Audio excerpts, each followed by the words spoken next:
You're still searching for that breakthrough that always feels just out of reach. What is your true life path, and how do you finally find it? Welcome to Say It Anyway, the podcast where we help you unlock the breakthrough you've been waiting for so your true life path can finally come to life. Each week, we share powerful practical tools you can use right now to start transforming your life. You'll hear raw, honest conversations with people from all walks of life, people who found their way forward and are here to share mindsets, strategies, and wisdom that help them get there. I'm James Ferrigno. I've helped people reconnect with their power for years. I'll guide you beyond surface level solutions into a deeper way of seeing the world, one rooted in connection, courage, and open hearted dedication. This is your space to think differently, live boldly, and finally do the thing you were meant to do. Let's get started. Welcome. Today is part 2 of our interview with Brian Bajan. We had a great talk last time, and here is the rest of the talk. Hope you enjoyed. If you haven't heard part 1, you can go back and look at last week and check that out. I'd like to circle back to the masculinity. There's a lot of confusion in this area, I've noticed. Men have, in a lot of ways, abdicated their masculine qualities. And here's another thing is that the masculinity is independent of the person's gender. So I know a lot of women that are in their masculine a lot. And in fact, that's what I've been seeing happening. Like in American culture, if you look, like all the managers in any store or business, they're almost all women. Yeah. Like all middle management, like there's men at the very top, some women at the top, but the middle, all the managers, all the people kind of running all the companies and everything are women because they're all in their masculine, you know? Mm-hmm. And so And they're better than a lot of men. Some of them, not all of them, but a lot of them are better than. you seem much more interested and dedicated to it. It's like the men need to be doing work, right? Need to be working on themselves, right? They're home working on themselves, hopefully, and not just sitting on the couch, right? But yeah, it's like the term toxic masculinity. If there's toxic masculinity, it means that it's not the greatest term, but Well, feminists are all toxic. yeah, No, I mean, it's like the I masculinity. said that for a Like reason. Because, masculinity is toxic, but it's like that would mean all these women are toxic because they are in their masculinity, which just isn't the case. right. But we notice most feminists are very masculine people. Yeah. They're competing. Most feminists are competing with men Mm-hmm. to be the better masculine. Mm-hmm. They're not very feminine people. I'm not saying there's none, but they don't tend to be very feminine people. Mm-hmm. Now, people would get mad at me, get upset that I said that. But being physically beautiful or attractive does not make you feminine. Feminine is a quality, embodying this part of your body and flowing with it and feel. You could be in sweats and be hyper feminine. Mm-hmm. Just wearing a beautiful dress and lipstick and getting some fake boobs and doing your hair does not make you feminine. Zan Perrion used to say that. He said there's a difference between hot and beautiful. Yeah. He defined it as this plastic feminine, the fake, and then beautiful as true feminine, the flow, the expression. And that's why I get really turned off with a lot of plastic surgery. Fake lips, fake boobs, fake ass, fake. It just, where's the femininity behind it? But sorry, I didn't mean to interrupt. No, that's right. Yeah. Same thing. I've had, both sides of that. I've had,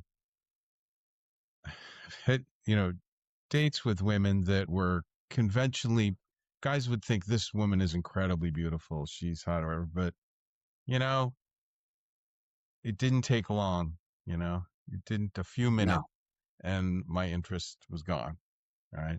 Yeah. So, and I think if you're energetic, if you're aware of someone's energy and you can feel their heart like I am, you just don't have interest in people like that are kind of lost and they're doing something else. Chasing validation, though. A guy is needy possibly a little less feminine, chasing validation, Mhm. will want that because she looks good and he can look good to the world and get his validation. Long term, he'd be miserable. But Yeah. short term, I need to have sex with her to prove I'm good enough because she's technically hot, and that's an insecurity. Um, and guys that can't say no to a hot girl and can't think around a hot girl have insecurity issues, Mhm. validation issues. Real masculine men do. Okay, you're beautiful, but I think you're attractive, but do I like you? That's surface, and that's another thing. Um, Xana, we used to say, is, "Does she like me?" Is what needy guys say, and confident guys say, "Do I like her? Do I even like her? Even if she's hot, I still have to determine if I like her." Yeah, Big absolutely. difference. Mm. And this masculine thing you talked about earlier with within the workplace, excuse me, is very interesting. Because there are women running big corporations, leading CEOs, doing powerful things. Yeah. I think it's awesome. Um, and those women still want to come home to a man and drop out of that masculine and be a feminine girl. They want a man that can contain them, that they can surrender all that to. Just like a man that's an amazing artist. I have a friend that's an amazing metalworking artist that creates beautiful art. He wants to be the masculine in the relationship most of the time. He wants to come home to a woman that'll surrender to him, and he comes out of his that and becomes the masculine for her, and they create flow together, and that heals him. Mhm. So, from this perspective, men and women can both develop masculine and feminine in the evolved version that we've got today. Mhm. But in relationship, we want to be able to go back to our gender roles, Mhm. and because that recharges us and heals us. Now, this idea that the feminine does nothing is total bunk. The feminine is supplying energy. She takes what you give her and amplifies it. I might create a beautiful space, which I did. I had a beautiful home. Feminine love to come in and fill it with love, like flowers, food, do all these things when she was in her feminine, Mhm. right? And I did my part. I could sit back and watch her go nuts and love my space and have fun and want to give stuff to me and use. It was beautiful a lot. When you've got these homogenized couples, half masculine, half feminine, and everybody's trying to split everything, none of that polarity ever happened. Now you just got two roommates, and it's kind of boring. And it becomes boring if it's not right away. Maybe there's a little polarity in the beginning to get it started, and then it just died. It's just like, yeah, yeah, there's no charge anymore. Mhm. You know, and they get that in countries like Colombia here. The feminine can be so much more. Females can be so much more feminine. Eastern Europe, Asia. That's why so many guys are going becoming passport bros, Mhm. finding their wives overseas. Because those women, they look at you and they want you to be the man, and they love it and they appreciate it. Not all of them. Some of them are gold diggers, and each of these cultures, they have the gold digging, manipulating type, Yeah. and they have the women truly feminine and loving and want to take care of you till the day you die. Ukraine's a great example. There were the party girls that did drugs all night, and if you took them around like Dan Blazarian, low rent Dan Blazarian, you would get all these girls and have lots of sex. Show them different times, give them good time. But then there were the ones that really were conservative in their values and loving and wanted to take care of you for a lifetime and wanted to have your back and wanted to. That's a whole nother breed, but we don't talk about it. We don't celebrate it. Within the red pill community doesn't even think they exist.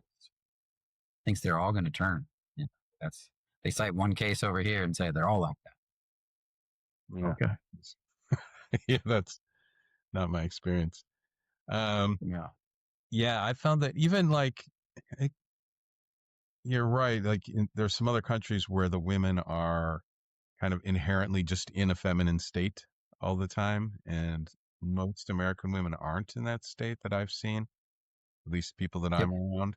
But also, if you can really just hold space for them, just be grounded and have a bubble around them, most of them will go into that. Yeah. Most of them will go into their feminine. Yeah. Yeah. It's just the question is how much does she fight it before she goes in? And how Mhm. much fighting you have to put up with? Is Hmm. she always going to fight for her masculine and then surrender to the feminine because she's scared to go into her feminine? She's got trauma. Is she Hmm. going to go there and relax into it easily? You got to figure this balance out for you. Yeah. What's the right balance for you? And that's why we go on dates, and and but your ability to be non-reactive is a big part of that. As a man, if I can hold that bubble, that space, that container, and stay non-reactive, and watch her be, eventually her reactivity turns into her attraction for you, usually Yeah. her respect for you, because you just don't break. That doesn't mean you don't get sad, you don't get hurt, or if you do break, you recover quickly, and that's also that's even more sexy. Um, and because now you feel reliable. Now she wants to give, and nurture you and feed that. Right? It's a very interesting dynamic, the masculine. There's so many layers to it. It's and any one of these layers that get subtler and subtler, we could talk about. We can always find the exception. Say, but what about this when she does this? But what about when she does that? Well, there is no set of words that's going to cover 100% of the possibilities. No. But when you see the overall picture and the dynamic, that's when you really begin to learn how to adjust for those subtleties.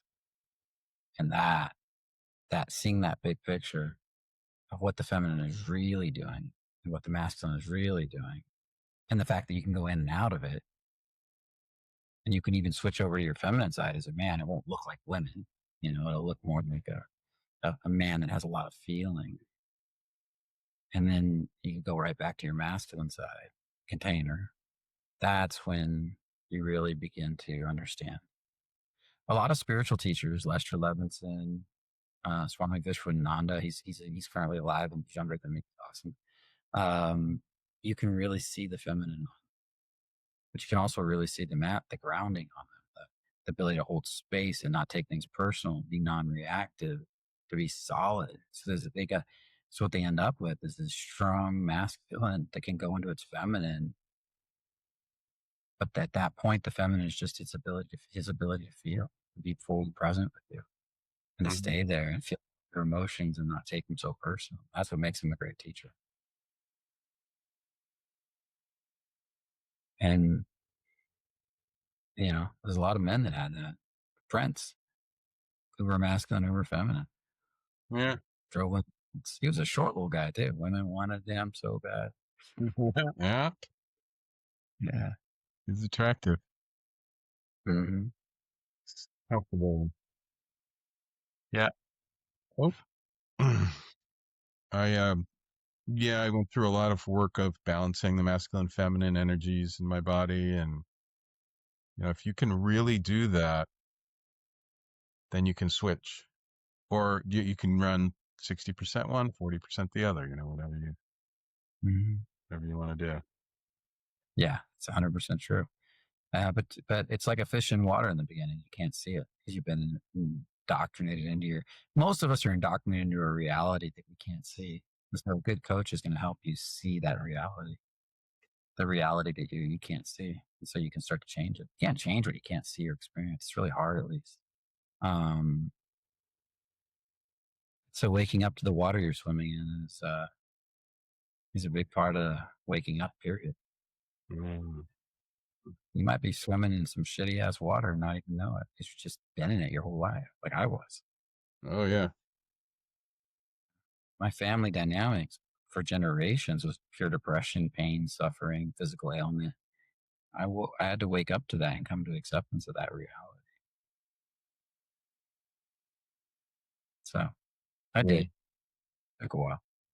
That's really helpful. That was really helpful for me as well. That realizing that it kind of took the pressure off of realizing a lot of these triggers, a lot of the things that are going on with me are generational. They're things that are coming down thousands of years of my family, and I'm processing all that stuff for them.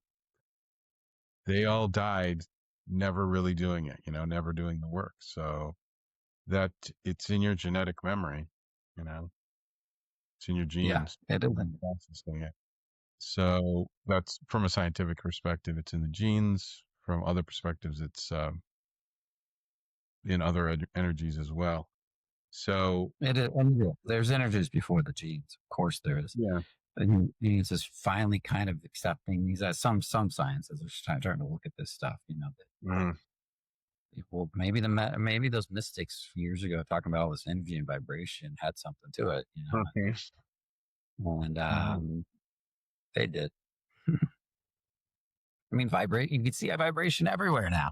You can play music and put sand on a speaker and watch it take geometric forms like sacred geometry. I don't know exactly how that works, but you watch it, it's amazing. And you can see that all that stuff, like these vibrations create forms everywhere. And we see it more and more. It's something I want to go into the study of more and more is how this vibration works, but it's becoming by the people that study it very accepted. Mm. People that take a look at it, but people who are still swimming in certain water of like everything is 3D and that's it. Mm. They won't see it, even if it's all around them. They won't see it. The RAS won't let them see it. Mm. Um, this whole idea that we just live in 3D reality. There's stuff in other dimensions coming into this world all the time. Emotions, love, electricity. You could call that the fourth dimension if you want. It's just these energies are coming across. And we're finding more and more stuff that we can't see with the naked eye that are affecting reality all the time. And some people are starting to tune into that stuff. Other people are still in denial that it exists, while at the same time they're turning on their light at night and Mm-hmm. using electricity. Can't see. They're feeling emotions and crying. But no, if I can't see it, I don't believe it. Like, think about that. I just cried over this experience of love or sadness or grief, but then turn around and say, if I can't see it, I don't believe it. Well, you just felt something you can't see, Mm-hmm. right? At least until you turn on your inner eye. And so those people are in denial of what's right in front of them. Yeah. It's all around them. Yeah. Yeah, it's crazy. Yeah, people, the communication between people's bodies, between their chakras is just, for me, it's visible. Yeah. But even It's if because you your inner can't, eye, that inner eye starts to turn on. You start to see it because you're seeing with your heart now and you're seeing with your inner eye. hmm yeah, so it's just right there. But even before I could see it, I could still feel it, you know. So Yeah. it's yeah, it's there. Vibration. I mean, vibrations are waves. Waves are everything. All of this is that's what it's made of. It's It's all just waves coming in and out of form. And,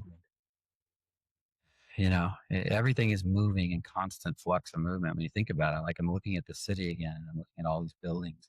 You say, oh, that building is not in flux. What are you talking about? It's just sitting right there. No, it's just moving so slow. Its transition from one form to another is so slow. You'd have to sit here a long time, but it is happening. It got built up and then it slowly starts degrading and eventually it'll dissolve back into the earth. And that may take 100 years, 1,000 years, who knows? But that's how it works. And that process doesn't just stop hmm because see it happening. It's still happening. It's waves of energy coming into one form, a thought, just like an emotion creates a thought in your mind. I can create a thought of it in my mind and see it, and then I can let it go and let it dissolve. Same thing happening out here. It comes up, comes into form, and then it slowly dissolves. Maybe it just takes a lot longer. It's energy stuck in form, not really stuck, just slowed way, way, way, way down. And that's pretty cool when you think Yeah, about it that way. yeah, that part of it. But inside, all the atoms or whatever are really quickly. Yes. I think it was Alan Otherwise, Watts that said something about it. His example was, I think it was him. Um, these subatomic particles really aren't particles at all. They're just bits of energy, but they're just moving around so quickly, like that you can't stick your hand through a table. Like it's like a fan. When the fan is spinning, it's just spinning so quickly, it just looks like a solid thing, and you can't stick your hand through it. And that's really, if it were to stop, you could. And it's the same thing with all matter. it's a good analogy. Yeah, try to stick your hand through a fan as it's moving really fast. chop off some fingers, but if you stop the fan and come bring it to stillness, you can go right through. Yeah. And that's Yeah, how it's real. matter works. And I believe Plato said something similar. Mm-hmm. Well, Plato was very wise. Um, I think they were on the brink. We're on the brink of so many discoveries. We're not even like everything keeps amplifying, right? So we're keep being shocked by these things happening in the world, right? Oh, From yeah. from crypto to COVID to AI and it just keeps advancing. Well, it's only going to get bigger. We're going to get Quantum shocked by, computing. Yeah. yeah, it's going to get crazier and crazier over the next few years and on and move faster and faster. So really open your mind to this stuff or it's just there's going to be two groups: the group that adapts Mm-hmm. and starts to use AI and things like that in a way that is healthy and it doesn't let it control them, and the group that uses it as an addictive tool that sucks them into their dysfunction. Mm. Like if I use AI as an echo chamber to validate all my beliefs, that's dangerous. Mm. And I just talk they like these women that are marrying AI supposedly, and they spend all day talking to the male voice of AI, and men that are probably going to get their sex robots with AI, and that's dangerous. But Yeah. if you train your AI, because you can train it to Mm. be brutally with you and help you to wake up and to help you separate from the need for AI altogether so you can get more and more downloads straight from source. Now you're starting to use it the right way, closer to the right way. Or you can just meditate all day, like learn to download and disconnect and leave your body. That's another problem. Yeah. But the whole idea is breaking free from the addiction. Otherwise, these worlds will suck you in. You're in a virtual reality. This meat suit's a virtual reality. And then we're going to go into another, and then we get AI. We're going to go to another virtual reality. And then we get AI mixed with virtual reality headsets. And we're going to go to another virtual, and we're just getting farther and farther and farther into the matrix away from Mm-hmm. the now, which is everything flowing through you at once, living in constant flow. The now is not stillness, it is stillness. But on top of that stillness is this constant flow of everything, taking it in until you break free of that. And then you go to the next layer. Mm-hmm. So we can either go into the matrix deeper through more layers and create more layers, which we're starting to do, or we can go out of the matrix and wake up, spiral dynamics and start to see the whole for what it is and set ourselves free. Um, I'd rather set myself free. Yeah. Yeah, I'd rather live connect. And I think I love the Bible. I love the Gospels. I love Jesus or Yeshua, but not for the reason most people do. Like, Mm-hmm. I'm not afraid of going to hell, and that's why I love Jesus. Mm-hmm. I won't need to believe Jesus died for my sins in the way that Paul says it, even though that a lot of people say that. That he dies for your sins. It's this idea that you have to believe he died for your sins and accept him as your savior, you're going to hell. Mm-hmm. And I don't believe Jesus. Jesus never said that. Paul said that. Mm-hmm. Paul met Jesus on the road in spirit form, he says, right? He got direct revelation from Jesus. Well, I want to know what Jesus said. Jesus never said that. Somebody asked Jesus, uh, what what the most important commandment was, and it was very simple: love God first, and then love your neighbors. You love yourself. That's a simple commandment. That has nothing to do with what Paul said. Mm-hmm. If Jesus said that most important commandment, that's where I put the emphasis. So what does that mean at a deep level, energetically? It's very simple. Let God, source, consciousness, the oneness of everything that is, into your body fully so it can have an effect on you. So it can take over and you can become your highest self, which is pure love, and then give that love away to the world. That's how I take that. Yeah. That doesn't mean I'm going to go to hell if I'm not good at that. you know, and Yeah. Jesus talked about Gehenna, right? And everybody interpreted that to hell, the burning fires of Gehenna, right? But what's Gehenna? Gehenna in his time, the time that Jesus existed, Mm. was where they took the trash away and burned it physically, literally, not like metaphorically. Mhm. So is he as being Yeshua, Jesus, who's saying, straighten up your life. You're going to end up in the trash heap over there where we'll burn in the fire. That's how your life's going to be. That's not the same as going to hell. Mhm. That's saying don't throw your life away. Like, let's do something good with it, right? Mm-hmm. It's a very, but fear is everybody that gets power wants to install fear in the masses, Mm-hmm. This is and the that problem. Yeah. All these yeah. wise, whatever, masters of living, sages, whatever you want to call them, um, divine figures, are sharing the divine with people. They're sharing the wisdom. They're letting people know this is how it works. This is what you can do. And certainly, as soon as their physical body is gone, a lot of people are going to step in to make money off of that and manipulate people. Yeah, exactly. Oh, we got this Jesus thing. The Romans. Let's kill Jesus. Okay, so we kill Jesus on the cross. Good, that'll stop it. Nope, didn't stop it. Oh, the followers of the way is getting bigger, which is, from what I understand, what they were originally called. And they Mhm. weren't called Christians. Getting bigger and bigger and bigger, and we can't stop it. So what do? Well, if we can't stop it, let's co-opt it. We'll just take control of it. We'll decide which gospels you can read, which books you can read. Tell you guys to throw the rest out. And now the Roman Empire, the ones who were largely responsible for the crucifixion of Jesus, and you could argue all that in different ways. You can say, well, no, it was the Jews or this, but whatever. But the point is they put him on the cross. They had all that done.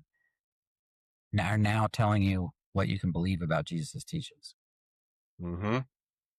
And then and then everybody goes, okay, so this is the official text now. Like, we canonize the text. It's like Disney taking over George Lucas's Star Wars and saying, this is official, we decided, and this doesn't count.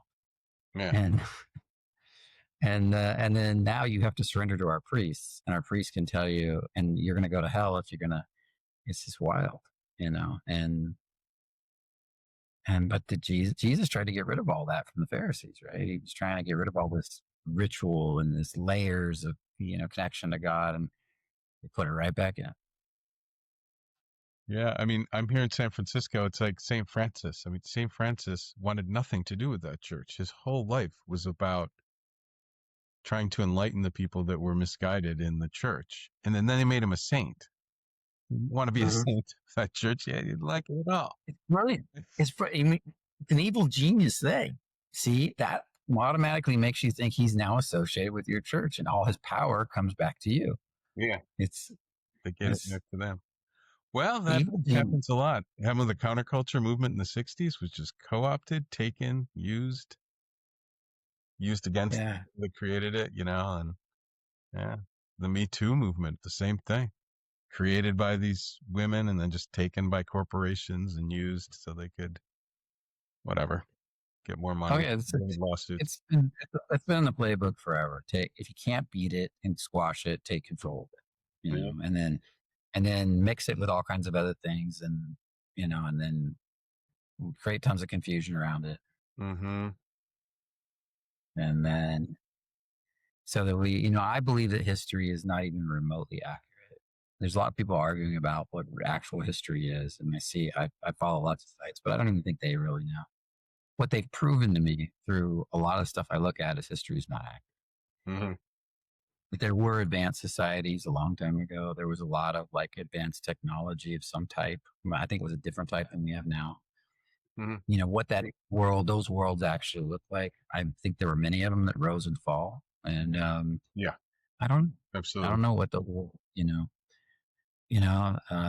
you can read about the Vimanas in India flying through the sky and them having battles in the sky and the big cities that these Vimanas came out of. And Mm-hmm. they can even find under the water off the coast of India the remnants of these old cities. And so that's just one of the many cultures that grew up and disappeared. Powerful cultures, I guess you could say, societies, that grew up and disappeared. I believe there were many. And I believe they hide it they don't want us to know. Now, ancient Crete, they've unearthed a lot of stuff about that. Yeah. Texts, and that was 100,000 years ago. And Yeah. history's supposed to only have started, maybe 5,000. So Yeah. what's that? And like they found that Oxy the Iceman guy, about 100 and something thousand years old. He was dated. It's like he has antibiotics on him. He's got all these different things. It's like I don't know about that guy, but that's really, interesting. they found him in ice in like Switzerland. This guy, and he had Oh, I think I weapons and a knew. belt I with didn't a know you bunch had of. antibiotics. What? Hmm? I think I know who you're talking about, but I didn't know you had antibiotics or anything like that. Yeah, That's interesting. he had a pouches of different, just a medical kit basically with him. That's interesting. Yeah, and it Because was natural antibiotics. It was like a antibiotic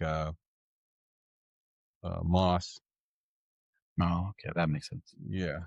Oh, and then you got places like Göbekli Tepe in Turkey, right? Mhm. They started to dig it up, and they said nope, and they stopped, and they just, or you got the supposed findings right now that are under the pyramids, right? Giza Plateau, Mhm. all those tunnels, and they're saying nope, doesn't exist. We're not even. You can't dig down there. You can't you can't check your scans. This doesn't exist. And it's like, Mhm. well, why don't we just go check? It's very easy to check. Nope, not going to do it. And then you got a lot of people don't know about this one.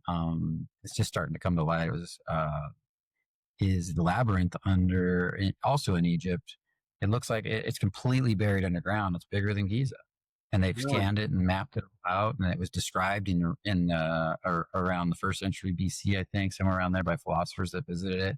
Said it was way bigger. It was way bigger and more grand than Giza, and it was Mhm. incredible. And now it's buried, and they found it. They can scan the whole ground. They can find all the labyrinth, everything they describe, a big metal object in the center. No, we're not going to dig it up. Just nope, doesn't exist. And this just goes on and on. The list of these locations goes on. So it gets wild, but it makes life fun. When I Yeah. look at it, I used to get upset over that. Now it just makes life fun and interesting. There's no way I can ever know it all, and on the other side, I think I will. So it's part of the puzzle. Yeah. I think we're going to see there's a lot of secrets in this world. A lot of secrets have been kept. Yeah. Um, and some of, like, say, the Catholic Church's secrets have started to come out, but they have a lot of secrets. Well, Oh. a lot of people say they want to see what's in those in the underground under the Vatican. So Yeah. and I mean, they invented brainwashing and manipulation and political stuff and torture and so many things, right? And that are used today, just by governments, and well, it's interesting. and everything has a dark and a light, right? It's the nature Mhm. of life. It's polarity. So when we look at the Catholic Church, what's the light side of the Catholic Church? Mhm. Well, when I go, let's say here in Colombia, and I go to Mhm. Envigado, which is the next town over that way, there's churches over there, and there's probably some right here too that are really old that have. You just go in, and there these Catholic churches that are just gorgeous, like gorgeous, ornate. Everybody's in there. They leave them open all day for people to pray. People are in there praying and surrendering with their hearts all day to Jesus, to Mother Mary. And you can walk in and feel that energetic resonance coming off of the building. It's so beautiful, Mhm. and that's a positive thing that came out. These people who just truly have surrendered, even though I think I don't agree necessarily with the teachings the way the Catholic Church presented it. They completely surrendered to Jesus, Mother Mary, God, Mhm. and they're just in there, love, giving away that love, and you can walk in there and feel it. Um, Now you could walk in there with judgment and projection onto the Catholic Church Mhm. if you don't like the Catholic Church. Some people do love it, and I want or you could walk in there and just feel the reverence of the beings that have been in there praying every day, Mhm. and that's awesome. Um, so nothing ever comes without a light side, and that lightness comes with Yeah. darkness. As long as we're attached to the 3D, it's going to work that way. Yeah. Um, and as we wake up in the 4D, 5D, these other realities, it's going to change in a lot of ways, but it's beautiful. It is. Um, Yeah. The Catholic Church is actually a really good example. There's a lot of richness there. Um, yeah, in Colombia, like through the 80s and 90s, the Catholic Church was the only voice of reasons with the death squads and everything going on, and there was so much going on, so much death, and they were the voice of reason. They were keeping people alive. I don't even want to think about what would have happened without them. There was yeah, Bishop Romero, and yeah, so they do a lot of good in the world too. So yeah, yeah. yeah. And that's how I look at everything. In 2008, when I woke up to politics and I saw all the manipulation that was going on, really saw it, it just crushed me. It crushed my heart, crushed my soul. I don't know what that is. Somebody tried to call me through Telegram. Um, crushed my heart, crushed my soul. Hmm. But as I woke up more and more, rose up this biodynamic scale through a lot of meditation and releasing, and I encourage people to do that, I started to see the bigger picture. Hmm. And the bigger picture is that, consciousness is consciousness. It's always going to rise to the top. It's always going to rise up. So even as we apply pressure to try to squash it back down with manipulation and control, what that does is it causes a new awakening every time. And then but that can only last so long. And then there's another rise in consciousness, Hmm. another rise in consciousness as the whole world wakes up more and more. And to me, that's by design. And when you have that grand design, there's really nothing to worry about. You've got Course in Miracles says that the course is not optional. Only the time you take it is. How long you take to get there, basically. Yeah. Mhm. And I think, and nobody's gonna be lost. Everybody's gonna wake up eventually. Mm. Now, how much suffering they want to create in the process of getting there is a whole nother story. Yeah. Yeah. Yeah. That's something. Yeah. I kind of, sometimes it can be unclear when, especially the closer to home things get, some things that are destructive, Yeah. and there's the huge process taking place right now where so much upheaval and so much, I think a lot of the old systems are crumbling and but it's painful. It's a painful process, and it's causing. hmm Well, It, it's similar to Jesus on the cross, right? I mean, it's the same. It's not similar. Jesus just did it in what 3 to 6 hours, somewhere in that range. Literally, he got on that cross willingly and said, I'll take all the slings and arrows. I'll take all the pain. I'll take all the spitting. I'll take all the beatings. I'll take all the Mm. set the hate from the external world. I'll take all my internal self doubt. I'll just observe it, be present with it fully, let it all hit me at once. Watch my whole body, want to go inward but can't, being held open to feel, and then boom, there'll be this rebirth. Yeah. And in the rebirth, everything comes back better than it was before. And now I'm completely connected to source, right arm of God, one with everything, moving in and through life with ease as a being of light. That's that's what's happening. It's just happening. He did a short, super painful version of Mhm. it. We're doing it like that little scab, ripping the band-aid off. Oh, go back. Oh, go back. Oh, Yeah. yeah, set the template for us as part of the story. That's part of the message, I guess. Yeah. Yeah. This is it's a beautiful message. I got a lot of value out of it. I meditate on it, the awakening. Mhm. And I've had a lot of pain, but in the awakening process, Mhm. lots, and I can't only imagine what that would have been. But I don't. But all in all, I've had as much or more pleasure, Mhm. more joy, more peace, more love with every bit of pain I go through, every bit of shadow I go through takes me to more ease in life. And yeah, it's breaking that attachment to the physical body represents the physical, Mhm. breaking that attachment to the physical as reality. And thinking you're breaking your attachment to the water. Like if you're fish in water and you don't know you're in water, the physical is the water. Mhm. Physical is reality. You think it's you. But there's so much more. Yeah. Yeah. And I think as more individuals get to that place where they're confronting their shadow, while they're looking at it, where they're letting it come up and move through them, the Yeah. more it will be able to do that collectively, which it is doing now. But it'll just, the more individuals awaken to it, I think just the more smooth and short the process will be for the collective. Yeah. Yeah. That's exactly what happens because the resonance increases, the compounding increases. That's how I work with my groups online. It's like I have people at a certain level of resonance and we all work together to hold that state when we're working and not let people go. And then people that are down here, they going through their shit, but eventually with enough of us holding that space, they start rising up, waking up more and more. And And I don't, I like to have my advanced students in there helping to hold space because they learn a lot. The students learn a lot. Eventually, these students become the advanced students, and we Mhm. just compound in that process. And it's really cool. Um, that's my favorite way to work now. Um, gets people out of wanting, chasing, needing, efforting, forcing. But you have to be willing to go through your shit, and so it can be let go of. You can't let go of what you won't look at. Yeah. You won't feel, you won't see, you won't look at, and that's really important.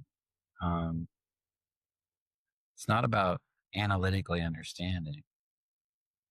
It's about becoming comfortable being with until that thing that was painful is no longer. Like sadness turns into love because sadness is love repressed, and you have to meditate on it. What or grief is love repressed,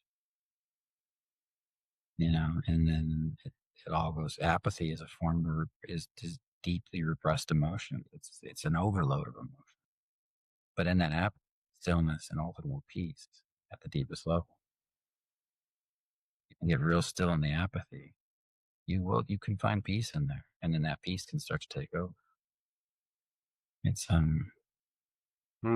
they're very deep concepts and admire and respect people that take a deep look and surrender at that level because it's not easy. No. But we'll ultimately do it. Hmm. Yeah, I remember I was addicted to workshops for a while, and I would so many workshops, and that's what I would do. Just like I'm paying for it, I might as well go all the way in. I'm here. Yeah, Wherever there's fear, wherever there's darkness, wherever I feel like I don't want to go, that's where I gotta go. You know. yeah, So. that's exactly right.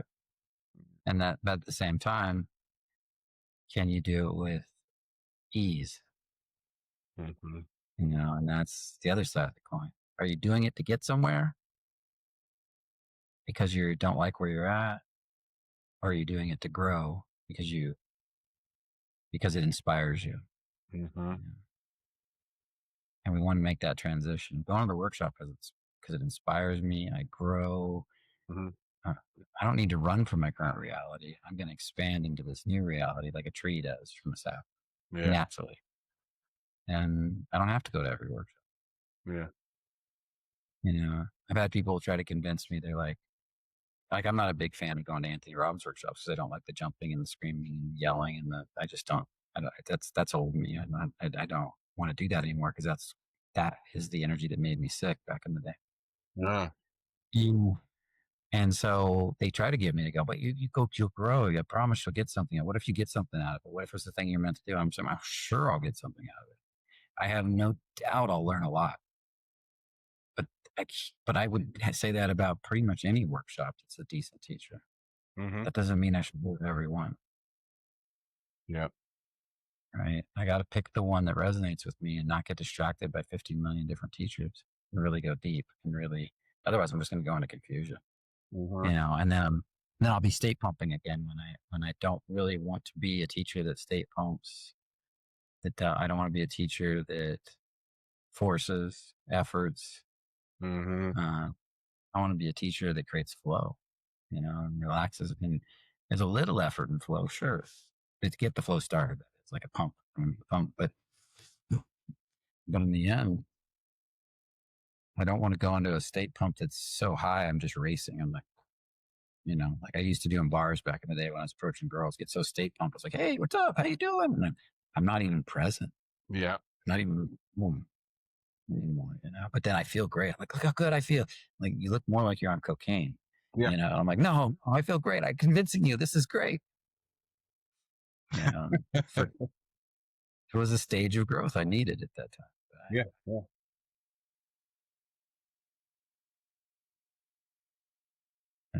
No wonder you had to do it a lot to get the girls to talk to you. They were freaking out.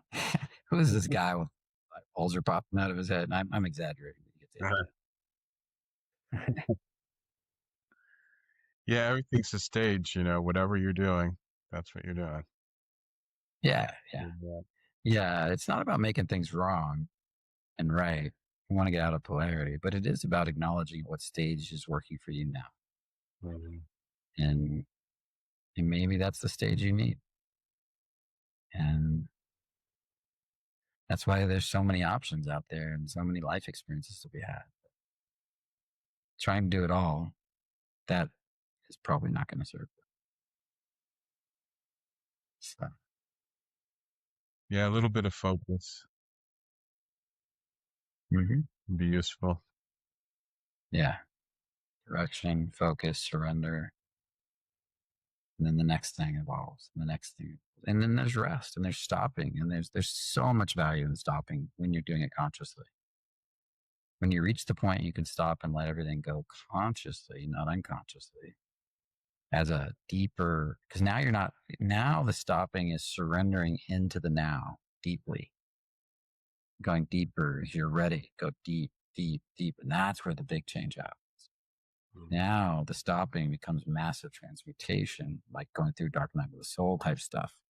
Mhm. Because now you're saying, okay, I'm ready to stop and feel everything and transmute it all right here, right now, and not need to change anymore to be happy. And that, so because I'm going to get my happiness from source, from God. Mhm. I don't know the word the universe. I think of God creating the universe. So the universe is a little different in my mind. Mhm. Um, but that idea, that's the whole idea of false idols. Get false idols would have been Instagram back in the day. Mhm. You know, if the cell phone existed back in Jesus' time, Mhm. false idol would have been Instagram. I'm addicted to my Instagram. I'm Mhm. addicted to my video game characters. I'm addicted to my pot. You know, that's your false. Whatever you're attached to is your false idol. Learning to let all that go, not because it per se is something you shouldn't do, but to get rid of the addiction, the attachment, the forcing, um, is a false idol. Mhm. Then you come back to it later, let's say, and now you're not attached to it. You use it as a tool to get something done. You put it down. A lot of people can't do that, so they need to. It's almost like the rich guy who has to give away all his money.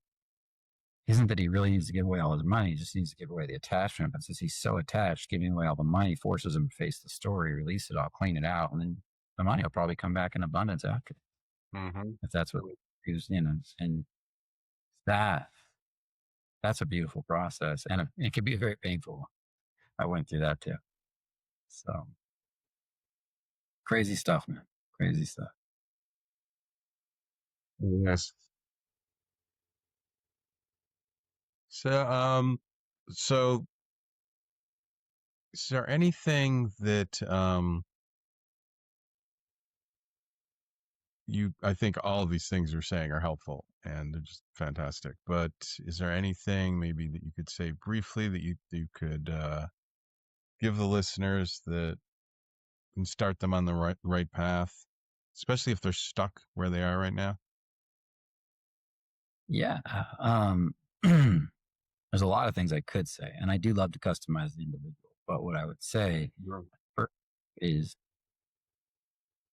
if you're in your head, if you're disconnected from your body, start to do anything to learn to feel your body.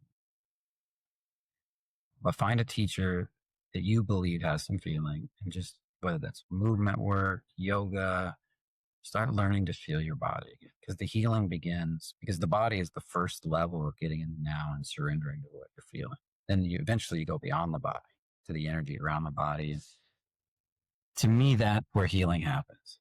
There's a great book called The Body Keeps the Score. It's a very complex read and gets a little boring at times, in my opinion, but everything in it is accurate. As you release all the trauma in the body, you wake up more and more, and you think less and less.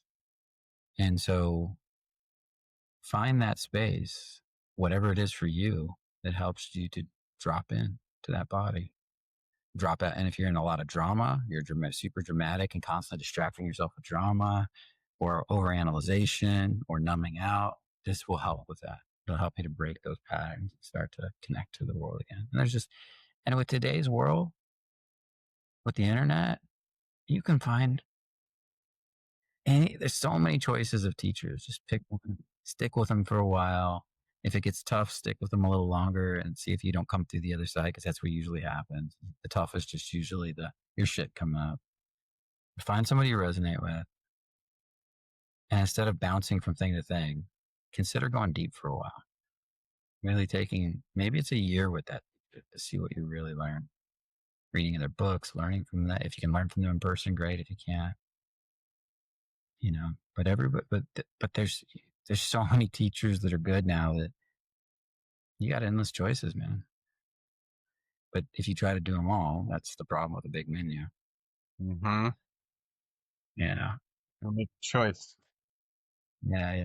So you think about In-N-Out Burger, such a successful burger stand in LA, Nevada, Idaho. Their menu's small, man.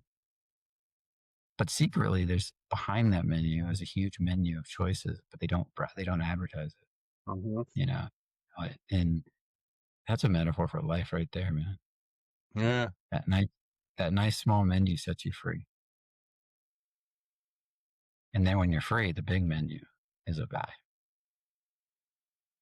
So, Yeah. Yeah. That weird, man. reminds me of, go ahead. I was just saying it's a weird metaphor for what we're talking about, but Yeah. I think it fits. Yeah. You're reminding me of just the concept of freedom. I've noticed that when people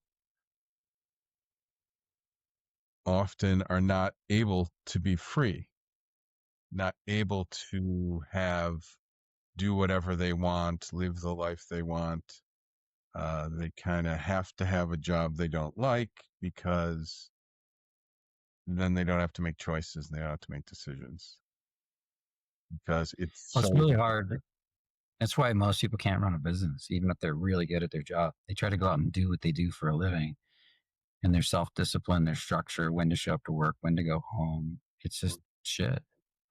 And learning this little subtle new skills they need to make the business work, like marketing.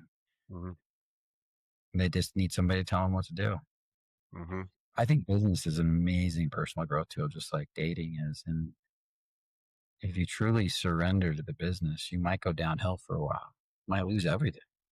Might end up in your car, but you can come back and you can become very wealthy. And there's just endless stories like this. And not everybody goes all the way down. Yeah.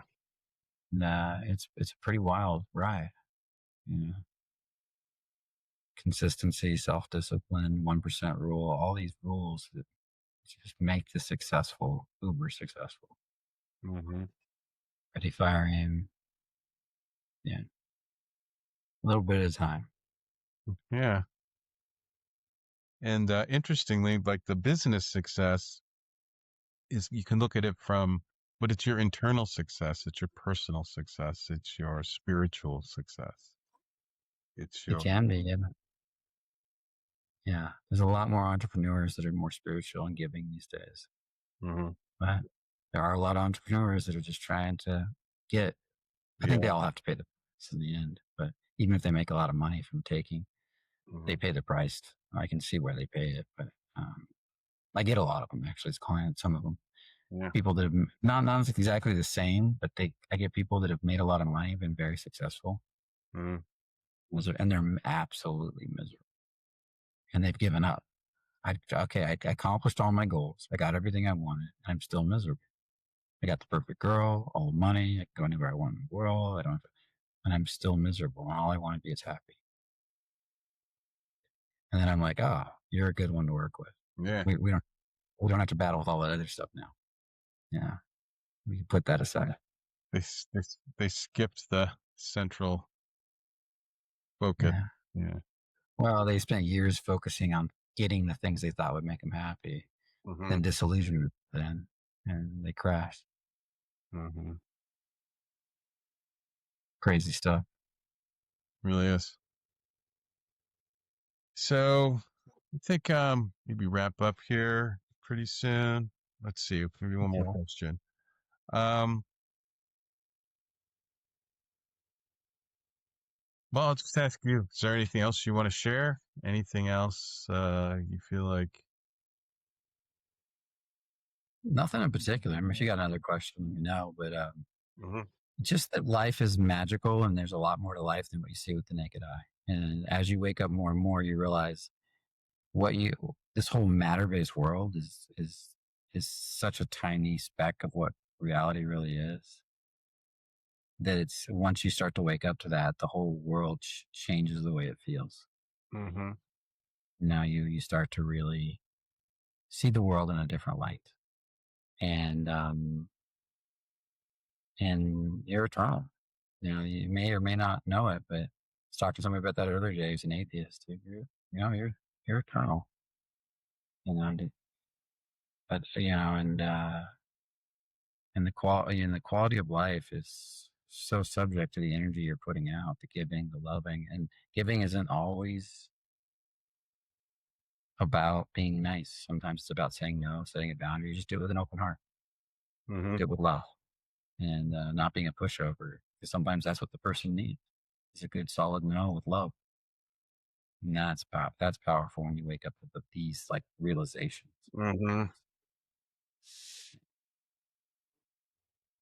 Just want to invite everybody into that idea that there's so much more. Let's go experience it. God, such a great opportunity today to experience all this stuff, like more than any other time in history, and it's only going to get stronger. People searched and worked and worked and searched to even turn on the observer before mirrors, to even be able to see themselves and feel themselves.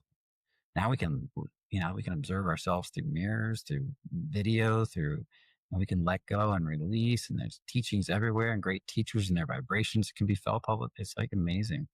Mm-hmm. And then you begin to truly realize everything is vibration. You begin to think in vibration, feel in vibration, and the world changes around you.